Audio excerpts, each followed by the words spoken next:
Today we're going to do something a little different. We're just going to let the road lead us. So to a certain degree, we're flying by the seat of our pants. We're at a decision point. We're going to flip a coin. I feel like I just stepped on another planet. It's hard to believe that this comes through sinkholes in Navajo Lake. There's something magical about making dinner with a chorus of birds singing while you're cooking. It's a winner. Behind us, there's a cave that was formed by flowing lava and water. There's over 5 different entrances and over 2,100 feet of passages. Watching for cave spiders, don't see them. I'm not touching the wall. I'd rather fall and break my back than touch a cave spider. Here we are at the base of a massive lava flow. This particular one that we're standing near is pretty recent. I can't believe it. A tree fell across the road. I don't have a chainsaw. I don't know if there's another way out of here.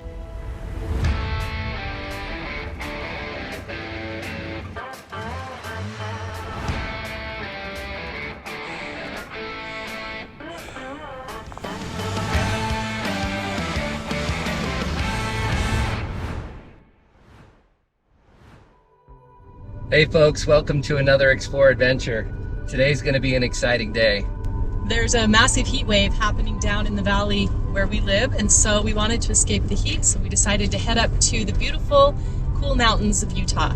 Today's adventure takes us above Cedar City, Utah, into the Cedar Breaks National Monument area, and we're going to be driving in above 10,000 feet today and getting some really nice cool weather. It should be in the 70s, where it's in the mid 90s down where we live. So looking forward to some cool temps and some beautiful vistas.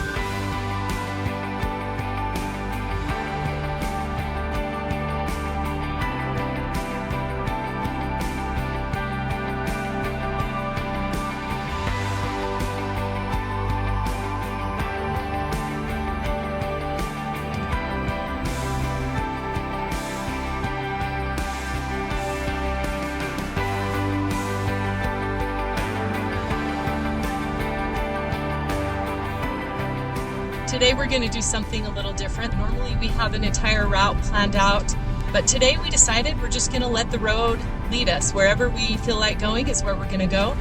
And so it'll be kind of fun to see what ends up happening. So to a certain degree, we're flying by the seat of our pants, but this will be fun. We're going to go see some old lava flows, hopefully explore some lava tubes, and see some beautiful scenery. Thanks for joining us, and let's get this adventure started.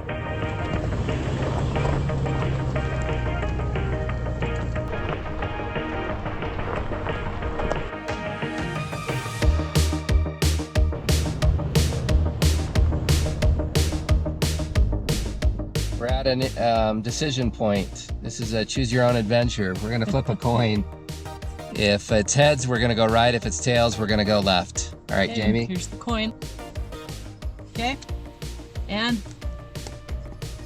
It's heads. Let's go right.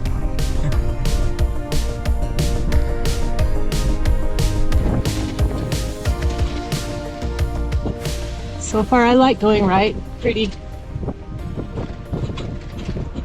Although I'm sure left would have been just as beautiful. Yeah, I think everywhere you go is going to be beautiful here. This is so reminiscent of Colorado. We were there last summer, but this is way closer to our house.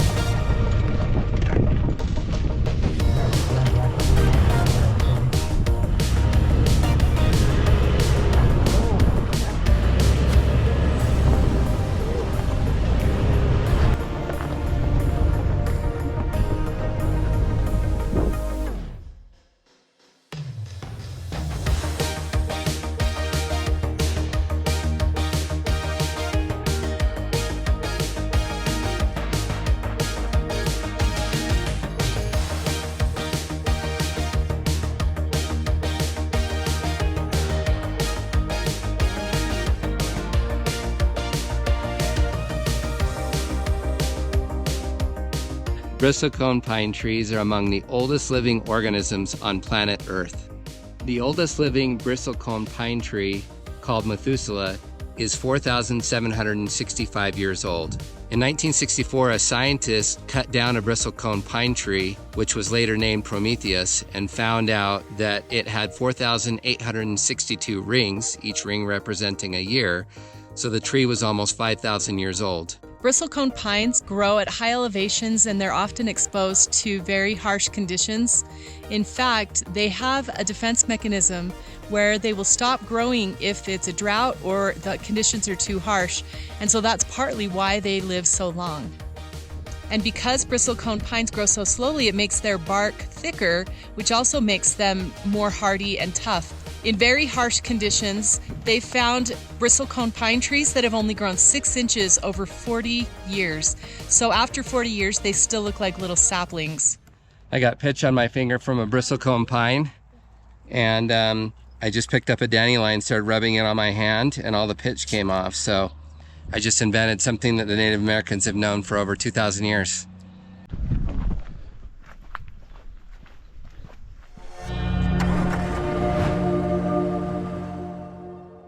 Okay, so we have some trail trivia for you today. What is the bristlecone pine tree's greatest threat? Is it A, rot, B, drought, C, forest fire, or D, bark beetles?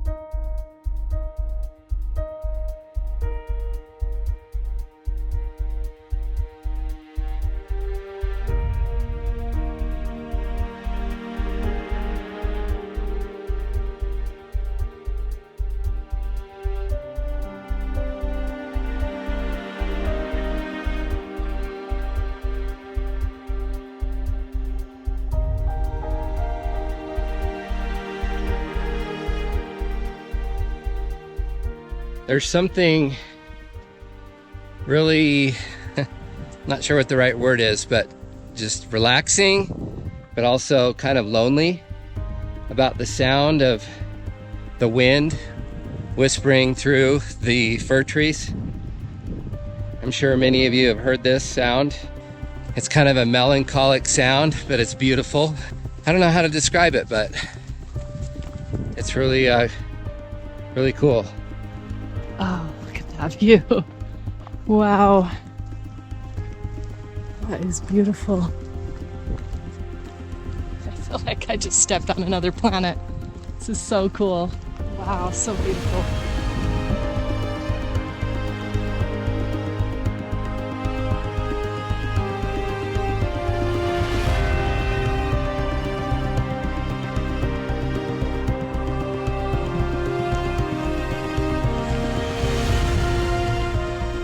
Oh, we hear the water. We must be getting close. I saw one little glimpse. We see our first glimpse of it. Oh, cool. Can't wait to see it. It's hard to believe that this comes through sinkholes in Navajo Lake. Oh, there it is over there. Got a little glimpse of it. Wow. There it is, right over there. Coming out of the mountain. Water dripping down off the top of that.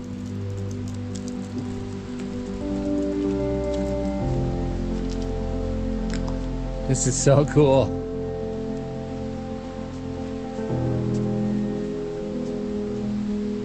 Steps. Somebody went to a lot of work putting these in. These are big railroad ties.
been driving around today and we've seen some epic scenery.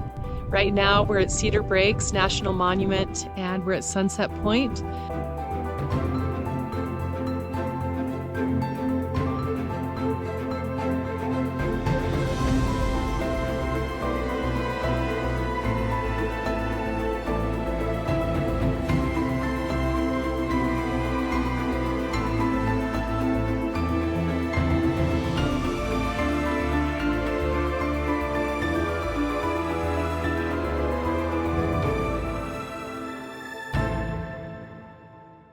It just so happened that we got lucky, and when we stopped off at one of the viewpoints, the National Park Service had a ranger-led astronomy and stargazing program going on. We got the opportunity to look right at the sun with a telescope and see some sunspots and some solar flares coming off of it. It was really cool. Cedar Breaks, along with other national parks in Utah, are world-renowned for their dark skies. Utah has the highest concentration of certified international dark sky places in the world, including all 5 of Utah's national parks. Unfortunately, we wouldn't have time for stargazing with the rangers tonight as we needed to find a place to set up camp.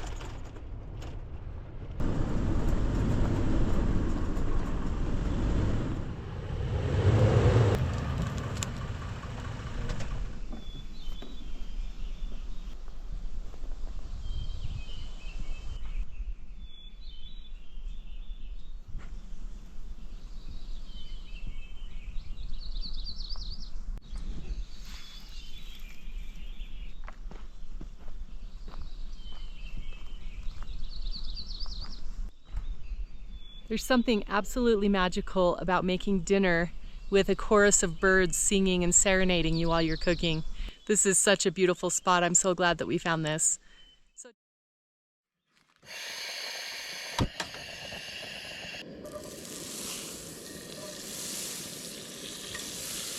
So tonight for dinner, we're gonna have chicken thighs, and then I'm making a creamy gravy that has cream cheese and bacon, mushrooms, some sun-dried tomatoes, and we're gonna put it over some hearts of palm pasta. So it's a gluten-free, low-carb pasta. It actually is just palm, and we like it. It's something that's fast and easy, so it's an alternative to pasta. It just comes together really fast, and it's delicious with this cream sauce over the top of it.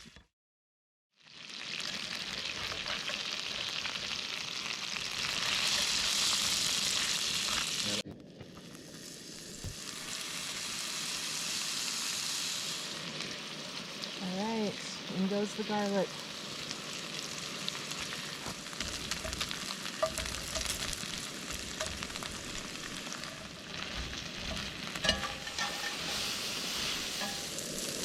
Sun-dried tomatoes, yum.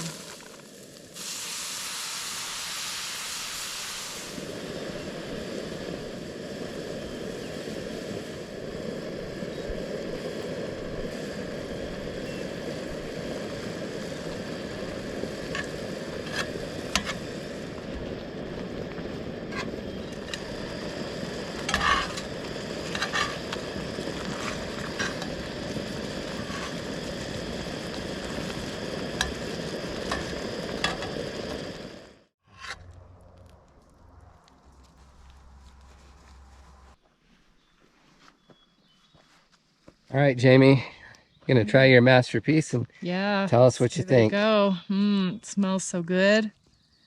Get a good bite here.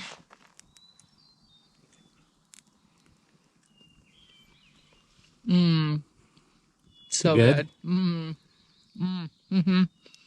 It's a winner. Okay. Nice. Oh yeah. It's a treat to have real fire. It's a huge treat. Of course, I did cheat a little bit because I poured grease on it, but Boy Scout water. yep.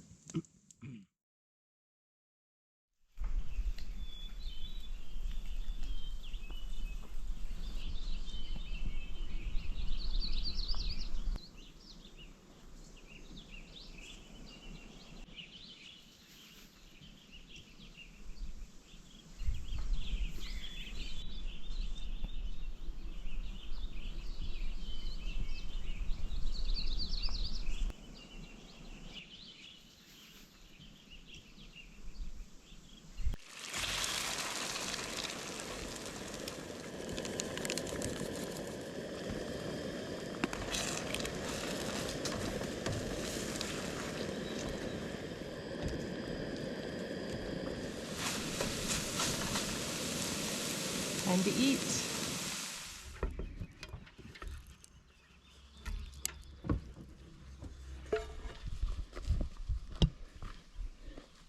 Breakfast of champions, bacon and eggs. Can't go wrong. It can't go wrong at all. Oh, look at that. Mmm.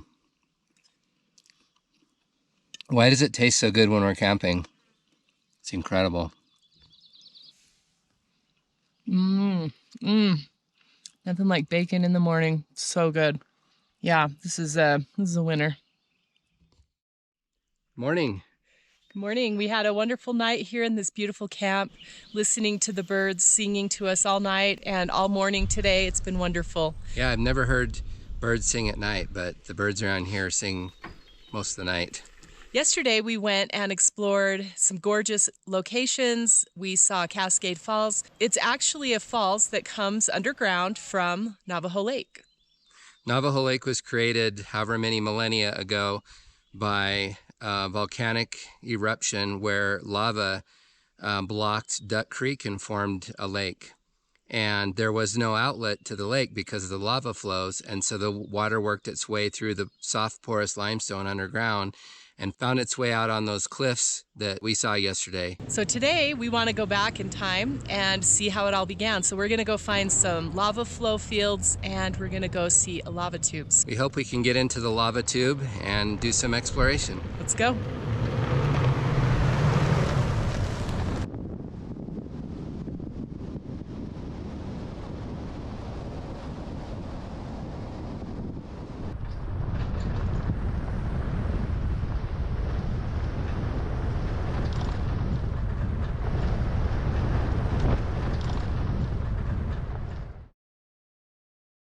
We're standing in front of the entrance of Mammoth Caves here in Utah. This is a beautiful area. I'm just stunned by the beauty of the ponderosa pines and the sound of the cicadas, which is really rare for Utah. Behind us, there's a cave that was formed by flowing lava and water and was cooled into these lava tubes. There's over 5 different entrances and over 2,100 feet of passages. If you do decide to come to this area, make sure you have a really good flashlight. We've each got a flashlight and we're ready to go. Let's do it. All right, we gotta find our way in first, or our way down, I guess. Yeah, I think that's a good spot. So this part of the cave right here, they seal off in the winter, up until April, for the bats, to protect the bats. This is their nesting grounds. And so we gotta slide underneath that bar to get through.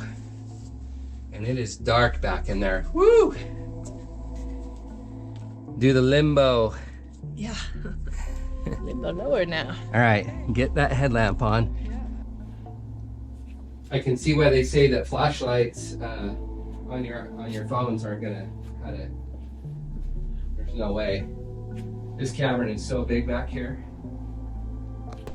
The ceilings are actually pretty tall. I'm standing up. I'm 6 feet, and there's at least 2 or 3 feet over my head right now. And it looks like it gets even bigger. That looks like a bat perch or something. Okay, let's turn off our lights and see what it does. It's pitch black. Oh my gosh, you can't even see your hand in front of your face. All right, turn the lights back on. It's a spooky feeling. Yeah. I'd hate to be a miner. A lot of big rocks. Kind of got to watch where you put your footing so you don't tip a rock over and twist your ankle. It smells really damp in here. Yeah, it does. And something funny smelling in here. Wow, yeah, the ceilings are really tall now. That's at least 20 feet. Whoa, whew, unstable rock. You know what's really interesting too is they think that some of the volcanoes here in this area may have been as recent as 1,000 years ago.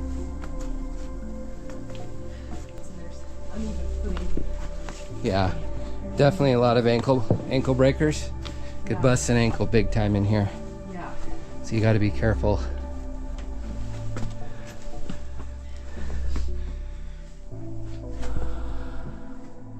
And I hear dripping.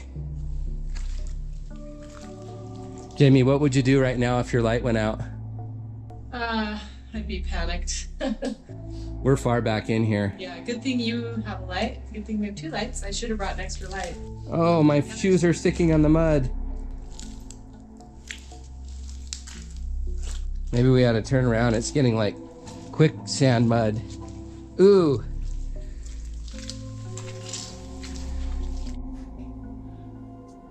Hi, Golly. Is that the end? I think we reached the end. Okay, I'm gonna come and we're gonna get an end of tunnel selfie. Yeah, I see you slide. Don't do the splits. Yeah, I don't want to. His idea was it to do an end of tunnel selfie anyway. This is really interesting. I find this kind of stuff just really fascinating. I'm glad they haven't shut it off to public access, because a lot of times when there's cool things like this, they shut it down. And a lot of times it's because people don't take care of it. They come in and they vandalize or they ruin things. And so we really need to preserve and protect all of these types of things so that they keep them open for us, so we can keep coming in and exploring and doing these kinds of fun things. All right, should we head back? Boy, this mud is really thick and my shoes are caked. Yeah. I mean, look, you can just see, look how thick that mud is. It's just gross, wet. Here at MASH. Oh, my shoe. My shoe is stuck. It's coming. Okay, I got it. It literally was pulling my foot out of my shoe. Big sand, big mud. Careful. Yeah, look at my foot just sliding. Oh dear. There's a little crevice I buried it in. Actually using the sidewall for a hand. Oh, that's a good idea. It actually works pretty good. Okay. Watching for cave spiders. I don't see them. Oh, what? I don't want to touch the wall anymore. Never mind. I'm looking. There's nothing. What? I'm not touching the wall. I'd rather fall and break my back than touch a cave spider. Oh no, now I have to check every place I put my hand. I wasn't scared until you said that. I hate spiders. It's not quite as cold. Yeah, it's getting warmer. I can't see my breath anymore. Yeah, we made it. Right. You see light? Light at the end of the tunnel, literally. Cool. Oh, it's warmer already. Wow.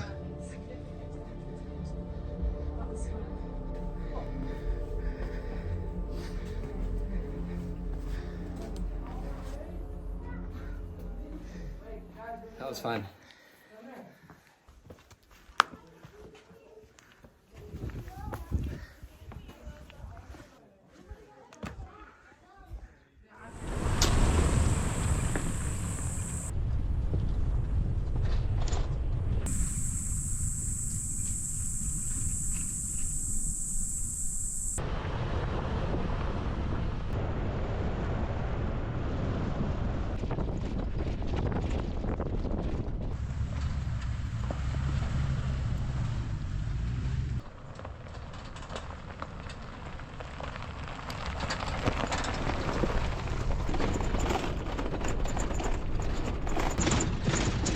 Starting to see some evidence of a volcano. We're getting into the lava fields. Riding on lava rock is very rough, we're finding.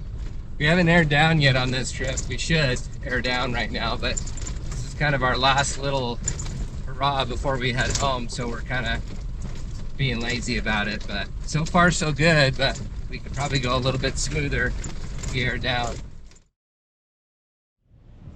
I can't believe it. So we took a wrong turn and we turned around back down the same trail we were on, and there's literally a log in front of the road. In the meantime, a tree fell across the road. And I don't have a chainsaw or a saw with me this trip. Not that I carry a chainsaw all the time, but I usually have a saw. So yeah, that just fell over. So I don't know if there's another way out of here. So this.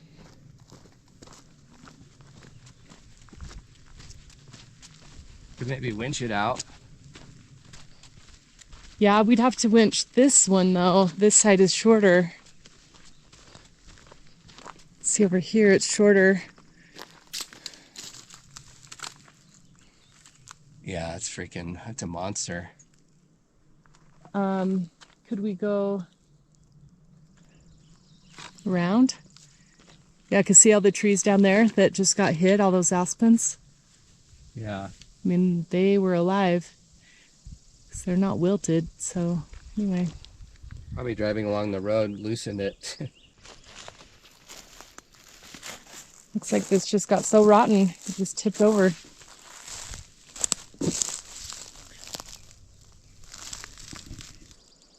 So what are we gonna do? Look at the map and see if there's another way to get out of here. And if not, we're gonna have to Be creative and figure out how to winch it out of here. Or something, I don't know. All right, well, now we gotta find a new route. Gotta find another way out of here.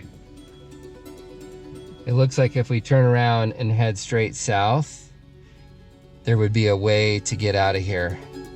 It's gonna be That's a long road, but it's probably our only option.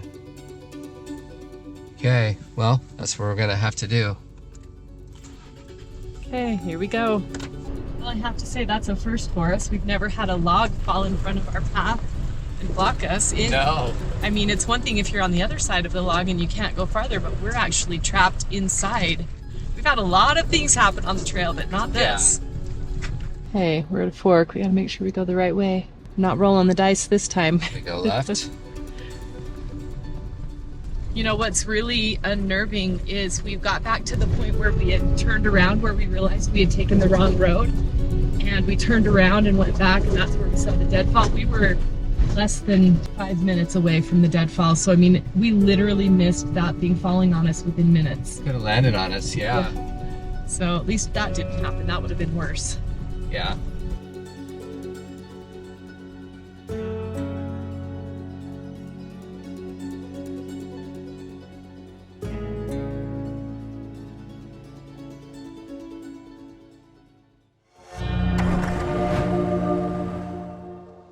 Okay, here we are at the base of a massive lava flow. Some of these lava flows reached 900 feet deep. One of the amazing things is this particular one that we're standing near is pretty recent. They can't carbon date it, but like Jamie mentioned earlier, there's strong evidence that it's happened within the last 1,000 years because the Paiute Indians that lived in this area actually have that in their history and their legends about the lava.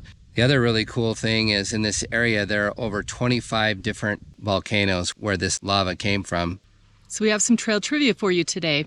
There are 4 main types of volcanoes in the world. Which one of these is not a type of volcano?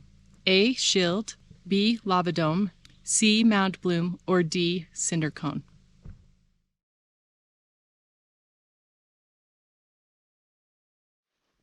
It's crazy how high these lava mountains are. It's interesting because it just abruptly stops.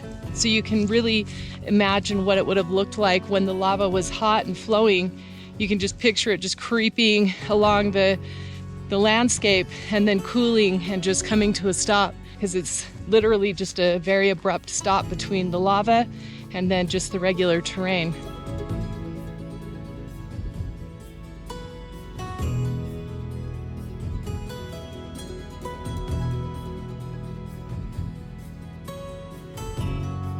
Thanks for riding along, and we hope you'll join us on our next adventure. Until then, live life to the limit.